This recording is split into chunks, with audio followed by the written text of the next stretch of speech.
Hello and welcome to ThePrint. This is Mohana Basu, special correspondent. Today we have with us a very special guest, Dr. Shekhar Mande, former DG of CSIR, a network of some 37 institutes across the country that every day brings science to everyday lives. It has to its credit some very interesting research developments, scientific developments over several decades.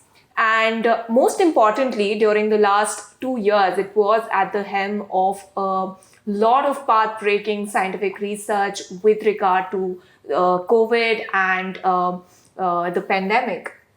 And so you were at the helm of this prestigious institute at such a crucial time. And, before I begin, on a personal note, I think you're one of those scientists who has always been very approachable and very helpful when it comes to, making science more accessible. So welcome to ThePrint. Thank you for giving us your time. So the first question that I want to start with is, when you took over in 2018, what was the biggest challenge that was facing you? What is it that CSIR was facing at that time? So the challenges are common across the time period, but the overall atmosphere that I noticed was the morale of the scientists in general that needed some kind of a boost, and also our connect with industry, which has over a period of time appeared to have been diminishing. I had to make sure that we rejuvenate the connect with industry. That's one of our major stakeholders in scientific research. So these are the kind of challenges, but there's also a challenge of attrition of people. Then we actually, in some of our institutes, we noticed very large attrition, and we had to make sure that the attrition rate comes down. So this is the kind of thing that I had to face in the beginning. Right. So because, when we talk about science in general, the perception is that it does take a lot of hard work, and there is often not, it's not one of those lucrative careers that, say, a person who's getting into technology, into an IIT, within the 4 years of his technological degree, of his BTech degree, he is eligible for some very high-paying jobs. On the other hand, when you pursue a science degree, you have to first do your 3 years of graduation, then 2 years of masters, and then 5 years of PhD, and that's when offers start opening up for you. But again, it's not of the same level as tech. So do you think that had a role to play? So science is not for everyone who is actually looking for more materialistic world and getting pleasures out of materialistic whatever. Science is for people who actually more like people who dream and people who want to do something, achieve something for themselves and for the world of knowledge. It's just like artists. Artists, look at the typical artist. The artist doesn't care how much money he or she gets. And many of the very well-known artists have actually died in dire poverty and have realized only later that how much worth their art was. Scientists are very similar in a particular sense in that, because scientists, thinkers, artists, all of them generally don't care about the material pleasures, but about our own thoughts, that are we contributing new thoughts to the world or something like that. So in that sense, people who are driven by that particular passion of contributing some new thoughts to the world, they are the ones who actually make a best fit into scientific world. But during your tenure, you did, bring in a lot of industrial collaborations and made sure that the thought sort of turned into a product, either a profitable product or at least something that reached the people. Yeah, this is a very important component of science, is that the science, we are continuously advancing the frontiers of knowledge in pure sciences. But there's another aspect of science. While doing so, if we can actually translate that for the benefit of people, that's a very important aspect of science. And general public, when scientists receive support from the public in terms of financial and all, the expectations are that the scientific discoveries would eventually turn into technologies that would be beneficial to the people at large.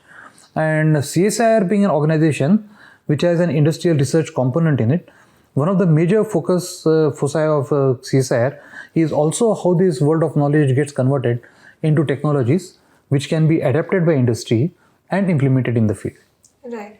And like speaking about science, even if this is something that I also struggle with a lot when I am reporting. The thing is that for general public, science is about big stuff, big exciting stuff. Rocket flying or like artificial intelligence right now, robots.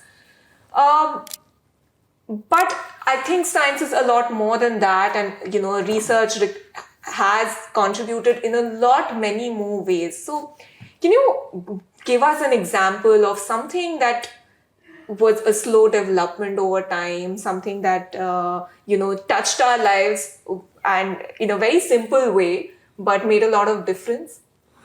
So there are many examples that we can think of. And I think we should restrict to one or two examples in the Indian context in that particular way. Science touching lives of almost all the individuals, almost every second is what we don't realize. And every second, every minute, there's everything around us that has been made possible by some scientific discoveries in the past and the technological innovations that have gone in converting those discoveries for the benefit of humans. I want to give examples in the Indian context, because that's where actually there's a lot of lack of awareness among common people what those are. And I will give one very fine example, is that of milk powder. We all take milk powder. Milk powder was discovered or rather invented for the purpose of infant food. India had a very high death rate of infants in the 50s and 60s and all. And one of the solutions suggested was, if you can get milk to the children, especially those who have lack of lactating mothers and things like that, for a variety of different reasons. And there was an international expert committee that was formed by Government of India, and it gave its report in the late 1950s to the government that the milk that is available in India, principally buffalo milk, cannot be converted into milk powder. And therefore getting milk powder or milk across the country in different places is going to be a very daunting task, almost impossible task. It is at that time our laboratory in Mysore, the Central Food Technology Research Institute or CFTRI, they undertook the work in collaboration with Varghese Kurian, the name that everyone is aware of, in Anand, the Amul. And together they actually did scientific work and realized that the Indian milk is principally buffalo milk, which is high in fat, while in other countries is principally cow milk, which is less in fat. And therefore Indian milk had difficulties in converting that into milk powder because it formed clumps and all. And they found a scientific solution to that. They put together, CFTRI scientists and Varghese Kurian, they separated milk from the fat by a very simple process. And having done that, the fat was then used to make Amul butter. What you see today in the market is Amul butter is made from this fat. And the milk is now converted into milk powder that is available all over the country. Right. All of us, when we consume milk powder, this is not known to people that there were difficulties in the initial days to make this. Of course, it had to be shown that it is fit for consumption, and clinical trials had to be done. And these clinical trials were conducted in the Christian Medical College in Vellore. They were funded by CSIR, and together CFTRI and Varghese Kurian, they conducted clinical trials, showed that this milk powder is fit to be consumed, and instantly the milk powder now could be actually transported across India, was stable on the shelf for a long periods of time, and also the infant death rate came down. Right. Yeah. Right, milk powder, that's not something we think about or associate with when we're talking about, cutting edge scientific research. Moving on to the question of your time in CSIR during the COVID pandemic, what was it like? Did you ever think that you would be in such a position where you were heading such an important network of labs, and basically at that time everyone was at the mercy of science? So I think it's just a coincidence of my being in CSIR and COVID pandemic striking across the globe. What I can tell very proudly is that On 25th, 26th February 2020, India's first case had just been detected about 3 weeks before that. We had a meeting of all the CSIR leadership in Goa. And although only the first case had been detected and the WHO had not yet recognized there's a global pandemic, we had already started discussing if this becomes a pandemic, what are we going to do? This is 25th, 26th February 2020. And as soon as the WHO declared it as a global pandemic on 11th March 2020, we formed a CSIR strategic group for COVID-19 mitigation. And the strategic group met every evening since about 3rd week of March. Every evening 6 to 9 we used to meet and discuss what all things we're going to do and what kind of scientific solutions were needed to bring to the people. So there are things like we had to actually do diagnosis, new diagnostics ways rather than RT-PCR alone. We had to do genomic surveillance. The lab that we are sitting in actually has done the maximum number of genome sequences of the virus in the country. Yes. We had to do air surveillance, we had to do wastewater surveillance. We had to make sure that if there are drugs, how do we actually find them very quickly? So we had to do clinical trials. In the hospitals, when we are running out of hospital space, we had to ensure that hospitals can be built at a short notice of 7 days. We have made hospitals at a notice of about 7 or 10 days. Even in Delhi, if you go to Safdarjung Hospital, in the parking lot, we have made it a 45-bedded hospital there. Across Himachal Pradesh, many places in Punjab, we have gone there and made hospitals because of our COVID-19 mitigation strategy. Oxygen, actually we installed the pressure vacuum swing adsorption oxygen plants across the country in many different places. So these are the kind of things actually that we actually had started working in March 2020, and over a period of time they became a reality. And this was possible because all the CSIR labs came together and we worked as a single group, not as individual labs. We also worked with industry very closely. So I wrote personal letters to many industry leaders in early April 2020. And I must say, and I must thank all of them, that all top industry leaders responded to my call saying that we are with you and we'll work with you. And that's how we were actually able to translate our technologies very quickly. Industries were able to adopt them and take them into the field. Right. So the pandemic this is something that almost all scientific institutes at this time in India realized, that the pandemic did open up, faster pathways to collaborate with each other as well as the industry. Is that right?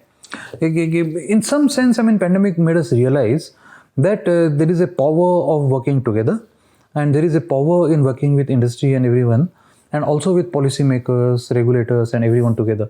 So if all of us jointly address any of the problems that we face, it is indeed possible to find solutions to those in a short time. Right. And also it becomes very important for a country like India to have these processes work for us, because our problems need our own unique solutions. We can't constantly being borrowing ideas from the West, right? And we have a very different context that we work with, which needs to be taken into account. I cannot agree more on this particular point.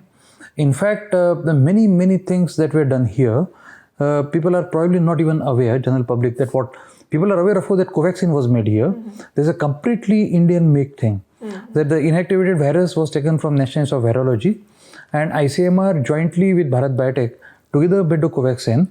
The adjuvant that goes into Covaxin, then adjuvant which actually stimulates our immune system, is made in our lab in Hyderabad, CSIR lab, the Indian Institute of Chemical Technology. Same way, the world has not yet woken up to the fact that this is an airborne disease. Mm-hmm. And it's the CSIR which for the first time ever put its foot down and said this is airborne disease. Mm-hmm. WHO has recognized this fact only a few months ago. Right. But we had been talking about it for last more than a year, that it's airborne. And to mitigate if it's airborne, what is to be done, those solutions also CSIR provided very effectively. Mm-hmm. As we speak, Indian Railways has recognized that AC coaches are kind of hotspots in which the virus can circulate. Mm-hmm. But we have actually made trials in AC coaches and shown that indeed if you install UV lights in the coaches, the probability of transmission within a coach reduces significantly. And RDSO as late as yesterday has given an approval to this particular technology. Right. Similarly, in the halls and all, we have installed this solution in the Lok Sabha, Rajya Sabha and all. we have gone and installed UV in the AC ducts so that the air which is circulated is inactivated with the virus. So if the virus, if it's there, any chance of virus being in the air, that is inactivated. So the probability of transmission reduces significantly. And these are the kind of things India has done for the first time ever. The world is still waking up to the fact that such kind of mitigation solutions are possible. Right. So, like coming back to, your this whole process of how science turns into knowledge and then into guidelines, and like what was a thought at one point becomes scientific fact through a very long and very well-established process that has been working for years. Recently, you wrote a piece in Current Science. I will link the link to that paper in the description box, where you talk about the peer review system. So the peer review system is where when a scientific research paper sort of gets published, before it gets published in any journal, it goes through a vetting process by experts of that field. And then it is published. So that process is known as peer review. So you talked about how that system is sort of breaking down. Why is that? Why do you think that is?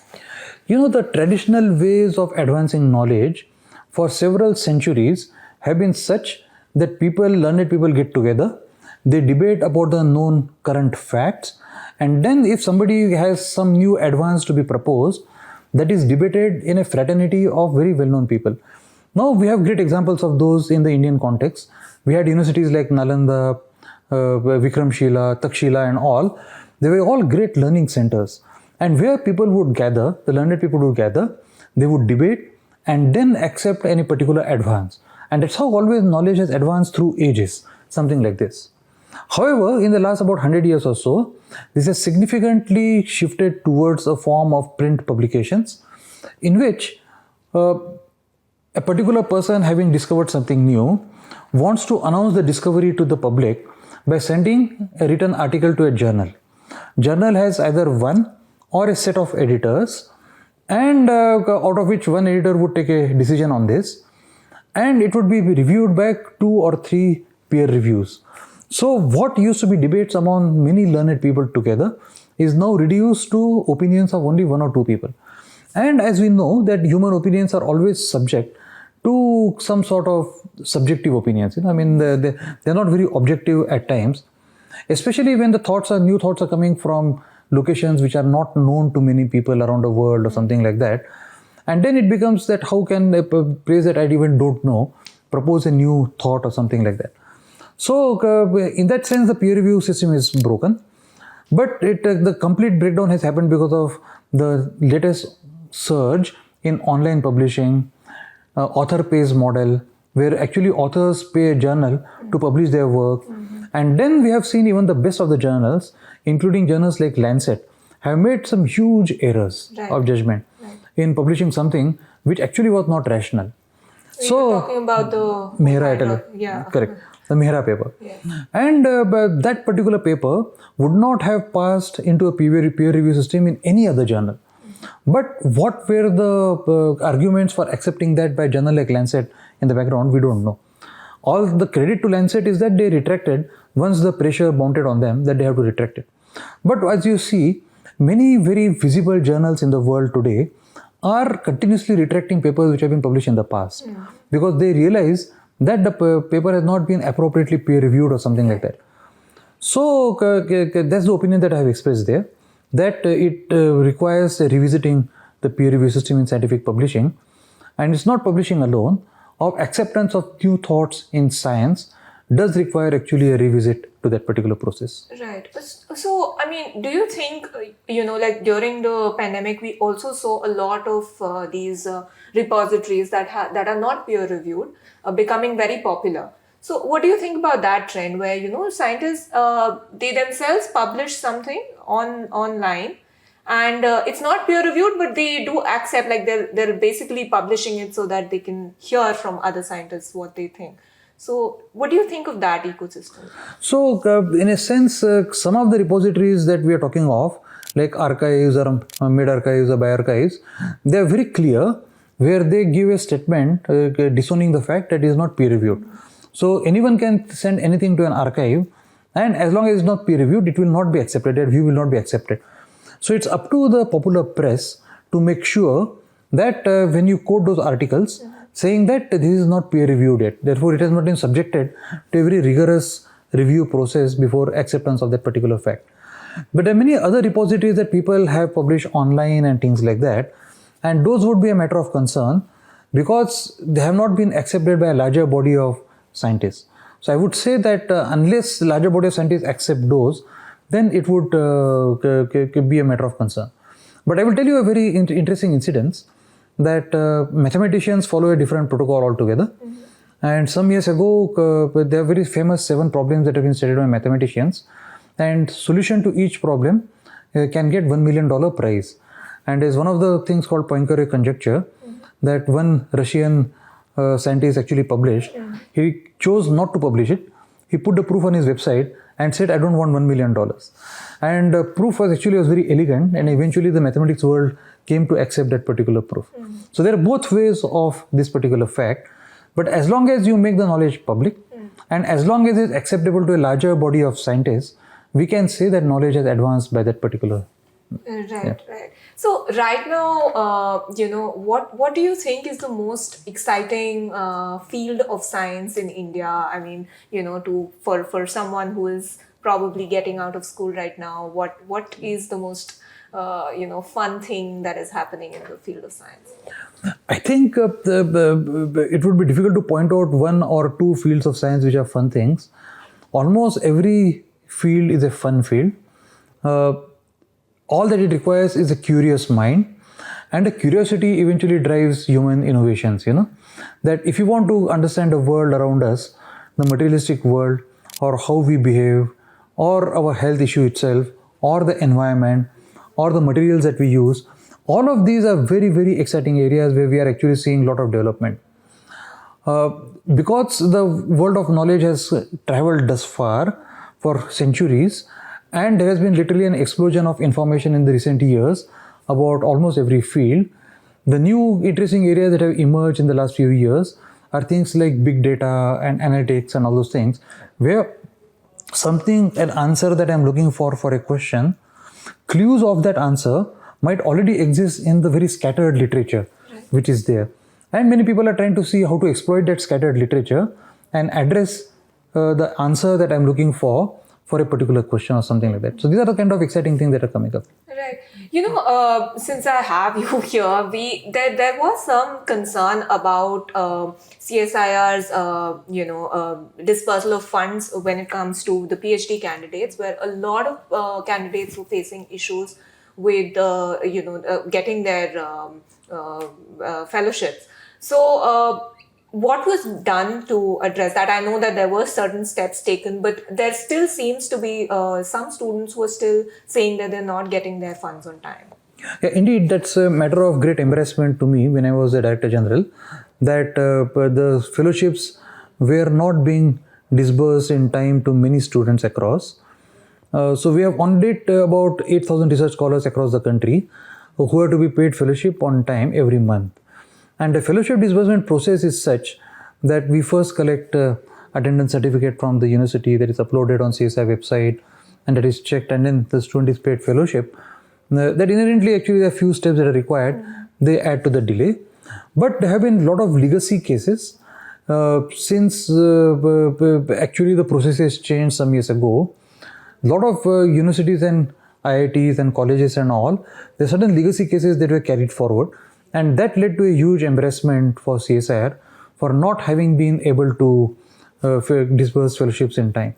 But what we have done in recent times is the work has begun now on war footing, that all the legacy cases are being resolved.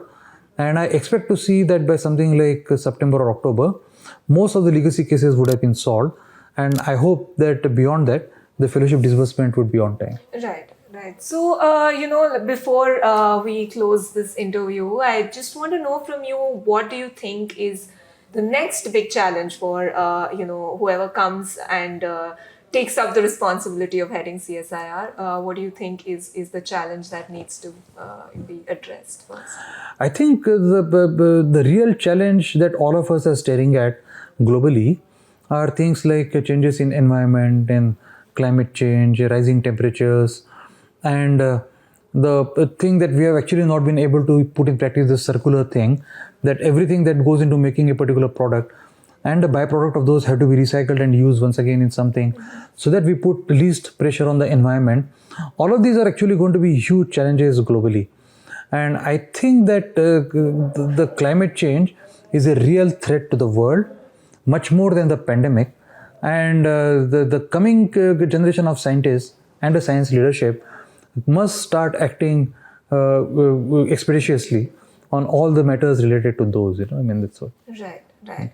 All right, sir. Thank you so much for taking out all this time for us. And it was indeed a delight, as always, to speak to you. Once again, thank you for watching. Thanks. If you have any comments or questions, please do drop them in the comments box below. This is Mohana Basu for ThePrint.